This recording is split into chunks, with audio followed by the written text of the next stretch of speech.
right, welcome back to Howling Around. Today, I want to talk about the idea of staying friends with your ex girlfriend. Because for most men, it simply does not make sense. And for me, I don't really get why people do it. Feels like torture to me. Now, this obviously comes up all the time after a breakup. One person suggests, let's stay friends, or both agree because, well, it sounds like the mature thing to do and it sounds reasonable. I mean, sure, on paper it sounds like it is the healthy thing to do, but in reality, it usually just creates more problems than it solves, really. Now, here's the main issue: a breakup means the relationship is over, it's done so. The emotional contract has ended. Very important here. Trying to stay friends right away usually means one or both people are not actually ready to let go. Most of the time, staying friends is not really about friendship. And, that's the tricky part. It's really about keeping a connection. It's about, having the comfort. It's about not fully facing the loss yet. That's why it almost never works. When you stay friends with an ex, the dynamic is uneven. One of you usually still has feelings, if not even both of you. There might be some hope and unanswered questions. Even if both people say they are fine with it, that balance rarely lasts. You are also keeping someone in your life who no longer chooses you. Let's face the facts. She doesn't want to be with you anymore, so she shouldn't get access to all the things that you did and provided while you were with her. Makes no sense, right? So she still gets access to you. That doesn't make sense. She gets your attention, your emotional availability, your support, without giving you a relationship in return. That's not friendship, that's emotional leftovers, and it's borderline torture, especially if you're still in love with her. Another problem is that staying friends keeps the wound open. You never really reset, you don't get the time to do so, you do not get the space to do so.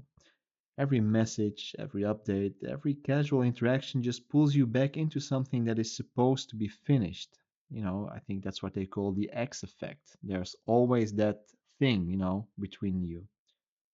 And this becomes especially obvious once one of you starts dating someone new. And at that point, the friendship either becomes painful or very awkward. Let's see how the friendship really is, or it just slowly fades away. And watching your ex date someone else while you are still in contact, well, that's not growth, especially if you like her. It's self inflicted stress, it's self inflicted torture. Once again, I don't understand why you would want to inflict that on yourself. Now, people often say, but we were friends before the relationship. Yeah, sure, that might be true, but having the relationship changed things. You are no longer friends. You are something more, or you were something more. You cannot just rewind back to how it was before you had this, a romantic relationship. The history is there now, whether you like it or not. There's also an honesty problem here. If you are staying friends while secretly hoping the relationship might come back, you are not being honest with yourself. You are not being patient. You are delaying the inevitable.